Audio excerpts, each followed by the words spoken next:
감사합니다. 오늘 주신 하나님 말씀은 신약성경 로마서 12장 1절로 2절 말씀 되겠습니다. 로마서 12장 1절로 2절 말씀 받들도록 하겠습니다. 그러므로 형제들아, 내가 하나님의 모든 자비하심으로 너희를 권하노니 너희 몸을 하나님이 기뻐하시는 거룩한 산 제물로 드리라. 이는 너희가 드릴 영적 예배니라. 너희는 이 세대를 본받지 말고 오직 마음을 새롭게 함으로 변화를 받아 하나님의 선하시고 기뻐하시고 온전하신 뜻이 무엇인지 분별하도록 하라. 아멘.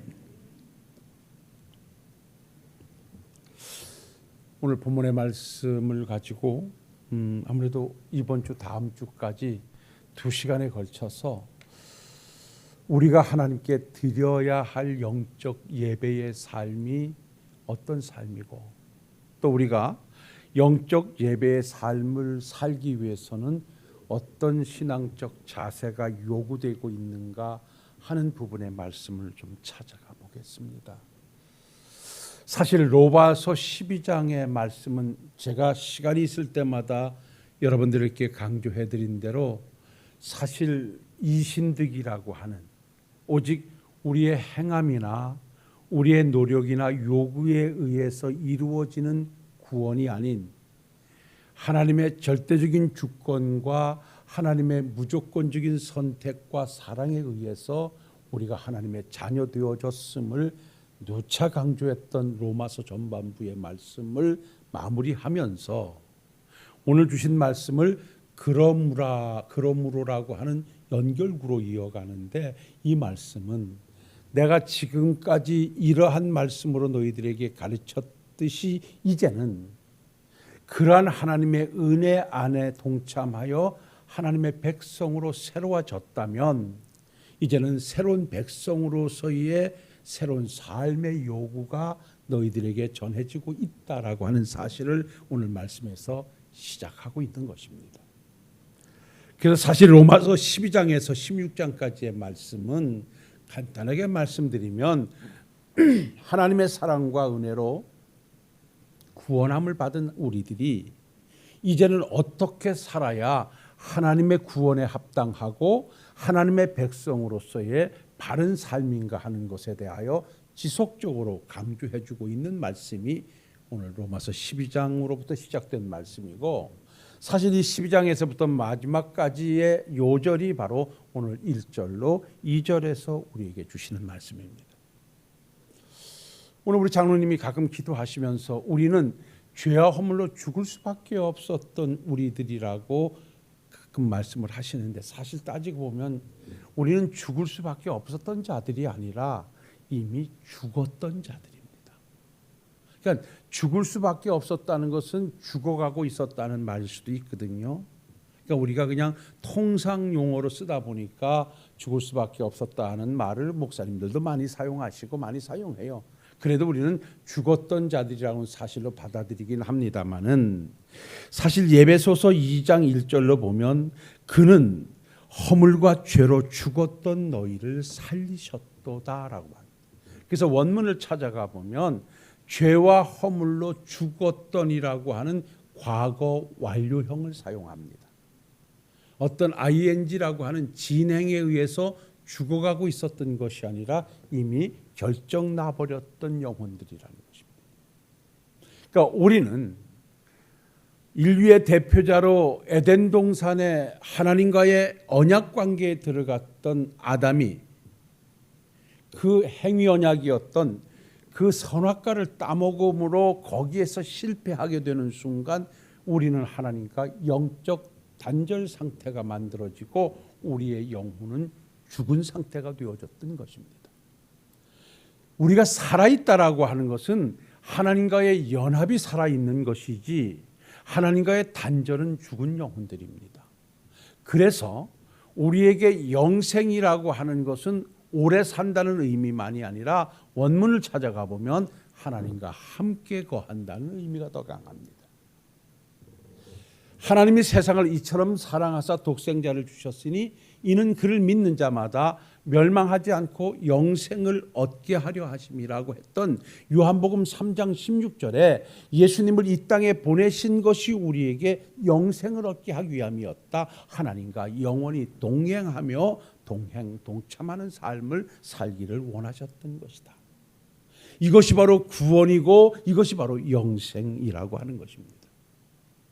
그래서 오늘 이 본문의 말씀을 우리가 찾아가 볼 때 지금까지는 이 신득이 믿음으로 말미암아 의롭다 선언을 받고 하나님의 백성된 우리들이 아무 조건도 자격도 따지지 아니하고 우리의 행위 자체도 보지 아니하시고 그저 하나님께서 기뻐하십니다. 그래서 예배소서 1장 3절로 보면 찬송하리로다. 하나님께서 창세전에 우리를 하나님의 기뻐하신 뜻대로 예정 가운데 선택하시고 부르시고 그래서 우리에게 하나님의 자녀되는 은혜를 주셨다. 그것은 왜 그렇게 주셨는가? 하나님의 은혜를 영원토록 찬송하게 하려 하십니다. 그래서 우리가 구원의 은혜 앞에서는 겸손할 필요가 없는 것이 구원의 앞에서는 당당하고 구원의 은혜 앞에서는 감사하자. 내가 이렇게 믿어서 구원을 받을까? 내가 이런 생각을 가지고 구원을 받을까? 전혀 그런 생각과 그런 행동으로 구원 못 받습니다. 내가 아무리 착하게 살고 아무리 바르게 살아도 그것 가지고는 구원 못 받습니다. 구원은 하나님께서 독생자를 이 땅에 보내신 예수가 나를 위해 십자가에 죽으시고 나를 위해 십자가에 죽으신 예수가 나의 구주가 되심을 영접하고 예수와 연합된 삶을 사는 자가 바로 구원을 받습니다. 그것이 바로 믿음이라 했습니다. 하나님께서 나를 사랑하셔서 예수님이 이 땅에 보내심을 믿는 자, 그 예수님이 오셔서 나를 위해서 십자가에 내 죄를 대신하여 죽어주심을 믿는 자, 나를 죄에서 의롭다 선언하기 위해서 3일 만에 부활하신 주님을 믿는 자, 그리고 우리의 영원한 천국을 만들기 위해 하늘나라에 가셨다가 다시 나를 데리러 오실 예수님을 믿는 자, 이러한 자들이 바로 구원을 받는 것이다. 행함이나 노력이나 수고가 개입되는 것이 아닌 오직 하나님을 믿는 믿음으로 말미암아 예수님을 믿는 믿음으로 말미암아 구원함에 동참하는 것이 구원의 은혜요. 우리가 감사해야 할 이유인 줄로 믿습니다. 그래서 우리는 편하리야. 자유하십시오. 예. 이렇게 해서 내가 지옥 가지 않을까? 하나님이 그렇게 해서 지옥 보낼 것 같으면 다 갔을 것입니다. 우리 하나님은 그러지 않으십니다. 아버지께서 너는 내 것이라 지명하여 불러서 하나님의 소유 삼으시고 예수님을 십자가에 죽기까지 희생하시면서 우리를 자녀 삼은 이상 우리 하나님은 절대 우리를 포기하지 않으십니다. 그 구원함에 동참한 자들은 하나님이 끝까지 책임지고 데려가시며 심지어는 모진 매를 가해서라도 하나님은 절대로 지옥 보내지 않으십니다. 그래서 우리는 그렇게 하나님의 거룩한 은혜와 사랑 안에 하나님의 백성된 자들로서 오늘 우리에게 요구되는 것은 너희들이 하나님의 백성 되기 위함이 아니라 백성이 되었으니 하나님의 백성으로 이제는 천국의 소망을 둔 자로 살아가라 라고 오늘 당부하고 있는 내용이 본문의 말씀입니다. 오늘 1절 말씀을 여러분이 너무나 잘 아실 줄 압니다. 이렇게 말하지 않습니까? 그러므로 형제들아 내가 하나님의 모든 자비하심으로 너희를 구원하노니 그러므로 내 사랑하는 형제들아 그러므로 너희가 하나님의 은혜로 구원을 받았으니 이 말이에요. 너희들의 수고와 노력과 애씀이 아닌 절대적인 하나님의 주권과 사랑에 의해서 하나님의 백성이 되었으니 라고 전제하면서 내 형제들아 내가 하나님의 모든 자비하심으로 너희를 구원하노니 너희 몸을 하나님이 기뻐하시는 거룩한 산 제물로 드려라. 이것이 너희가 드릴 영적 예배니 이 말씀을 하나로 묶어 간다면 이제는 너희들이 세상 풍조를 따라 세상과 함께 하나님을 등지고 살던 삶에서 이제는 하나님의 백성으로 자리를 옮겨주셨으니 이제는 하나님의 백성으로 살아가라. 그것이 바로 오늘 이 로마서의 출발점에서 우리에게 주시고 있는 말씀입니다. 오늘 이 한 절 말씀을 가지고 오늘 말씀을 좀 마무리해 보겠습니다. 이 말씀에서 마무리해서 이렇게 말합니다. 너희 몸을 하나님이 기뻐하시는 거룩한 산제물로 드려라. 이것이 너희가 드릴 영적 예배니라. 우리의 삶이 영적 예배의 삶이어야 한다는 거예요. 예. 여기 예배라고 하는 데다 방점을 찍어야 되는데 여러분 예배는 뭐죠? 예배는요. 이렇게 정의합니다. 우리의 인격, 지정 의를 동반하여 하나님을 향한 사랑과 존경과 경외와 복종으로 드리는 인간들의 최고의 가치적인 행위가 예배이다라고 정치에서는 말하고 있어요. 그러니까 우리의 삶 전체를 동원해서 하나님을 향하여 존경과 경외와 복종으로 드려지는 것이 예배라는 거예요. 그러니까 오늘 로마서에서 너희가 드릴 영적 예배라고 말하는 것은 너희들의 삶은 이제 너희들의 전인격을 동원해서 하나님을 경외하고 복종하고 순종하며 하나님을 받들어 섬기는 삶이 되어야 한다라고 하는 말씀으로 오늘 마무리해 주고 있는 거예요. 그래서 오늘 이 말씀을 큰 제목으로 삼고 우리가 드릴 영적 예배의 삶을 살기 위해서는 우리가 어떻게 살아야 할 것인가 하는 것입니다. 근데 사실 오늘 이 본문을 찾아가서 우리가 좀 좁게 두서는 좀 없습니다라는 말씀을 나누고 싶은 것은 오늘 이 사도 바울은 이렇게 말해요. 그러므로 형제들아 내가 하나님의 모든 자비하심으로 너희를 권하노니 그래요. 여기 권한다는 이 말이 파라칼레오라고 하는 원문인데요. 내가 이렇게 말씀드리는 것은 이 말이 애매한 것이 명령과 간청이라고 하는 두 의미를 가지고 있어요. 내가 간절히 권한다. 예, 뭘 하라고 권하는 것에서 이 뜻이 뭐냐면 명령문과 함께 간청이라고 하는 간절히 청한다고 하는. 그러니까 어찌 보면 명령이라고 하는 것은 윗사람이 아랫사람에게 하다라는 것이고요. 간청이라고 하는 것은 아랫사람이 윗사람에게 간절히 부탁하는 것이에요. 그러니까 이 두 가지 의미가 담긴 용어가 내가 너희를 권하노니 그럽니다.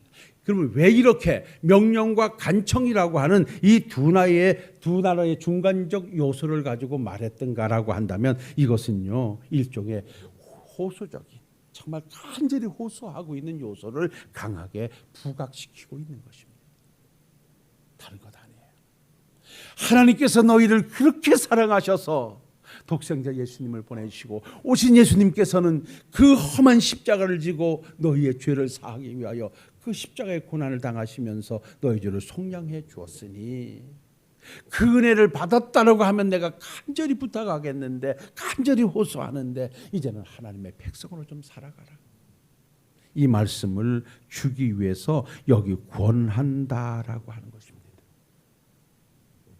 내가 하나님의 모든 자비하심으로 너희를 권하노니 그리고 그 권하면서 부탁하는 것이 뭐냐 따라합시다. 너희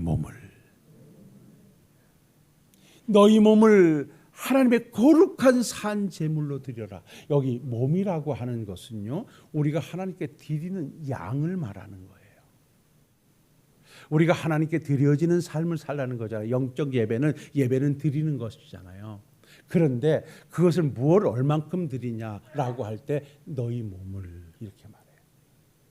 여기 너희 몸이라고 하는 것은요. 우리가 어떤 신체적인 우리의 육체만을 하는 것이 아니라 내 몸이 함께하고 있는 삶 전체를 말하는 것입니다. 그러니까 오늘 말씀에 우리가 초점을 어디다 맞춰야 되냐면 우리가 하나님이 기뻐하시는 영적 예배의 삶을 살기 위해서는 그 첫 번째가 뭐냐?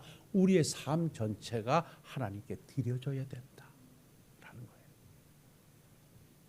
여기에서 우리가 좀 서론에서 답을 찾아본다면 과연 내가 하나님을 아버지로 부르고 예수님을 나의 구주로 영접하여 천국을 소망하고 천국을 소유했다고 고백하는 나의 삶에서 과연 내 삶은 얼마나 하나님께 드려진 삶을 살고 있는가 하는 것에 대한 점검이 우리에게 필요하다는 거죠.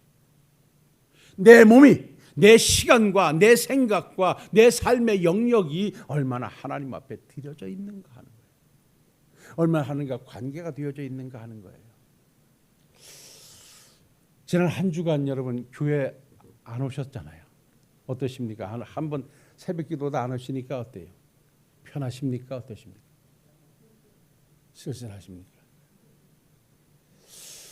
나에게 천국이 없다면 그런데 저는 물론 제가 가서 교회와 연결되지 않은 것은 아니었습니다만 그래도 나에게 하나님의 교회가 없다면 세상에서 뭘 할까? 예. 오늘 여러분들을 뵈니까 괜히 좀 쑥스러워요. 오랜만에 뵈서. 내가 아마 목회를 하면서 처음 내가 한 주간을 이렇게 프리로 쉬었던 것 같아요. 멀리 가서 하여간 은혜도 받고 그리고 왔습니다마는 제가 여러분들에게 드려지는 것이 과연 우리의 삶 전체에서 내가 하나님께 드려지는 시간이 얼마나 될까? 내 삶은 얼마나 하나님께 드려지고 있을까 하는 것의 점검은 우리가 하나님의 거룩한 백성, 영적 예배의 삶을 사는 우리에게 절대 필요하고 요구되는 것이라 할 것이에요. 하나님 말씀 로마서 6장 12절로 13절에는 이렇게 말합니다. 그러므로 너희는 죄가 너희 몸을 지배하지 못하게 하여 몸의 사욕에 순종하지 말고 또한 너희 지체를 불의의 무기로 죄에게 내어주지 말고 오직 너희 자신을 죽은 자 가운데 다시 살아나는 자 같이 하나님께 드리며 너희 지체를 의의 무기로 하나님께 드려라. 우리의 지체를, 우리의 삶을 죄의 무기로 죄에게 내어주지 말고 우리의 지체, 우리의 삶을 하나님의 무기로 하나님께 드려진 삶을 살아라. 어떻게 하면 나를 통해서 이 땅에 하나님의 이름이 거룩히 드러나며 나로 인하여 하나님의 나라가 건설되어지며 어떻게 하면 나로 인하여서 이 땅에 하나님의 뜻이 성취될 수 있을까? 라고 하는 데서 우리의 삶의 영역을 좀 넓혀가 달라고 요구하고 있는 것이 바로 너희 몸을 하나님께 거룩한 산 제물로 드리라는 거예요. 고린도전서 6장 19절로 20절에는 이렇게 말씀합니다. 너희 몸은 너희가 하나님으로부터 받은 바 너희 가운데 계신 성령의 전인 줄 너희가 알지 못하느냐? 너희는 너희 자신의 것이 아니라 값으로 산 것이 되었으니 그런즉 너희 몸으로 하나님께 영광을 돌려라. 우리의 몸으로 우리의 삶 전체로 우리의 삶 전체로 어떻게 사는 것이 잘 사는가? 하나님의 영광을 돌려라. 늘상 여러분들에게 말씀을 드립니다마는 목사님이 이렇게 하는 것이 죄고 이렇게 하는 것은 죄가 아닌가요? 라고 묻는다면 나도 그것을 답해드리기는 쉽지 않아요. 뭐가 죄고 뭐가 죄가 아닌가를 어떤 문서를 찾아서 율법을 찾아서 말씀을 찾아가서 답하기는 쉽지 않아요. 그러나 크게 답을 드릴 수 있는 한 가지는 있어요. 내가 하는 것이 죄인가 죄가 아닌가, 내가 하는 것이 바른가 바르지 않는가는 무엇으로 판단할 수 있는가? 그것이 하나님께 영광이 될 것인가 아닌가만을 기준으로 삼으면 다 되는 거예요. 내가 이 자리에 있는 것이 옳은가 안 옳은가 그건 그렇게 중요하지 않아요. 내가 이 자리에 앉아 있는 것이 하나님께 영광이 되면 그거는 아름다운 자리예요. 아무리 내가 가고 싶고 좋은 자리라도 그 자리가 하나님의 영광을 가리우는 자리고 하나님을 욕되게 하는 자리면 그 자리는 안 좋은 자리예요. 죄의 자리예요. 이렇게 정리하면 우리의 삶은 간단해요. 그래서 사도 바울이 그 고린도 교회의 가장 골칫거리였던 이 우상 제물을 가지고 계속 반목과 갈등이 일어나는 이 상황을 해결하기 위해서 뭐가 그렇게 중요하냐, 입으로 들어가는 것이 뭐 그렇게 중요하고 그것이 뭐 그렇게 거룩하고 안 거룩하고 말하냐, 먹어라. 그러나 너희를 시험하려고 이것이 우상 제물인데 너 먹어볼래? 라고 하면 먹지 마라. 그런데 그때 당시에 고린도 지역에는 모든 가축들이 다 우상 제물에게 바쳐진 다음에 시장에 판매되기 때문에 그 우상에 바쳐진 제물 아닌 것을 먹기는 쉽지 않았어요. 그런데 그것을 가지고 와서 당신을 손님으로 알고 당신을 주의 종으로 알고 극진히 대접을 한다면 비록 그것이 우상에게 드려졌던 제물이라 할지라도 묻지도 따지지 말고 먹어라. 그래서 사도 바울이 뭐라 했습니까? 뭐가 그렇게 중요해? 먹든지 마시든지 하나님의 영광을 위해서 해라. 그것을 먹어서 영광이 된다면 먹어라. 먹어서 영광이 안 되면 먹지 말아라. 단정하게 말씀을 해 주었던 거예요. 사랑하는 성도 여러분, 우리는 하나님 앞에 영적 예배의 삶을 사는 자로서 과연 나의 삶 전체는 어떻게 하나님께 드려지고 있습니까? 내 삶이 하나님의 의의 병기로 사용되어지고 있는가, 죄의 병기로 사용되어지고 있는가, 나를 하나님 성령이 나를 주관하고 있는가, 세상이 나를 주관하고 있는가 스스로 점검해 보시면서 오늘 주셨던 말씀 깊이 새기면서 나의 삶 전체가 하나님께 영광 되어지는 말과 행실로 주어진 영적 예배의 삶이 이루어져 가실 수 있기를 주님의 이름으로 축원합니다. 그리고 한 가지 더 말씀드리고 정리한다면 너희 몸을 들이되 삶 전체를 들이되 따라합시다. 거룩한 산제물로 드려라. 뭔 말이지요? 우리의 삶 전체를 드려야 되는데 그것은 산제물로 드려라. 여기에 전제합니다. 거룩한. 여러분, 거룩이라고 하는 카톡, 구별되다, 카트 잘라내다는 뜻입니다.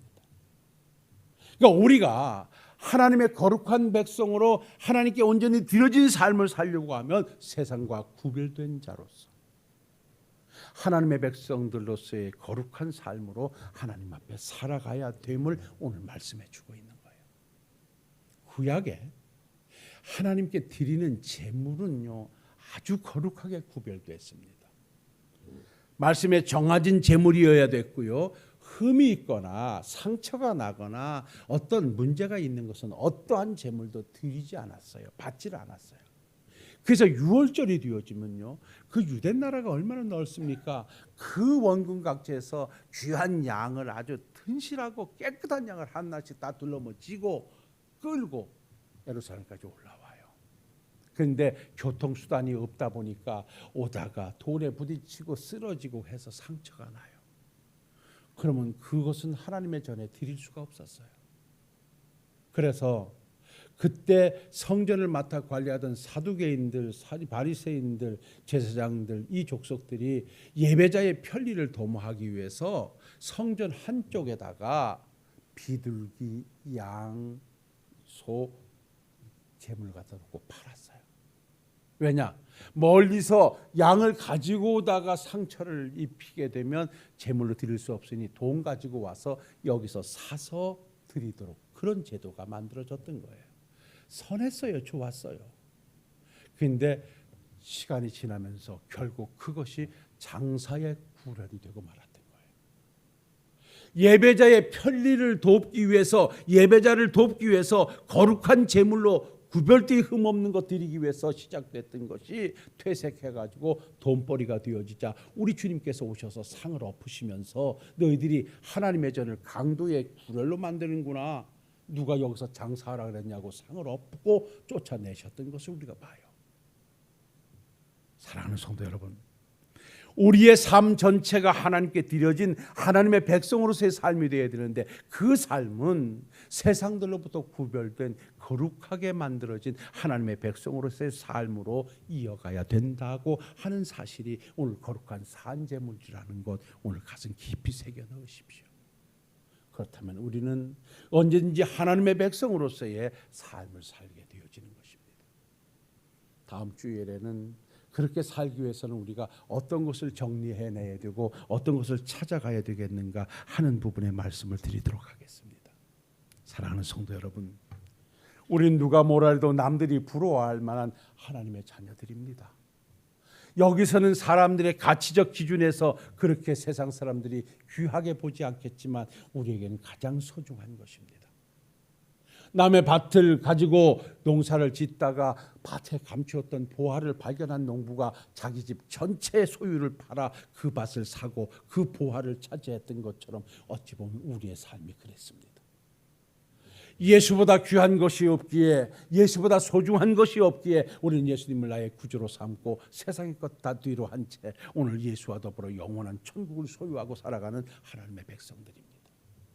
이러한 우리들에게 하나님이 요구하시는 것은 이제는 하나님의 백성 됐으니 하나님의 백성으로서의 거룩한 삶을 좀 살아달라, 구별된 삶을 살아달라, 우리의 삶 전체가 하나님의 백성으로서의 드려짐의 삶이 되라 요구하고 계심을 오늘 우리에게 주신 말씀으로 받으시고, 언제든지 긍지 속에 의무가 만들어진다 했습니다. 내가 하나님의 백성이라는 자부심과 긍지를 스스로 만들어낼 때 우리는 스스로 하나님의 백성으로서의 의무를 다하게 될 것입니다. 그래서 어디에서든지 내가 하나님의 백성임에 대한 자부심을 가지고 당당하게 하나님의 거룩한 백성으로 영적 예배의 삶이 여러분들의 삶이 되시기를 주님의 이름으로 축원합니다. 부탁합니다. 사랑과 은혜가 충만하신 아버지 하나님, 오늘 로마서 12장 1절의 말씀을 가지고 우리가 드려야 할 영적 예배의 삶이 무엇인가, 어떻게 드려지는 것인가, 삶 전체가 하나님께 드려지되 그 삶은 거룩한 구별된 삶이어야 함을 오늘도 말씀 속에 알았사오니 지금까지 살아왔던 사랑하는 종들 앞으로도 변함없이 하나님의 백성으로 남은 삶을 살아내게 하옵소서. 예수님 거룩하신 이름으로 기도하옵나이다. 아멘.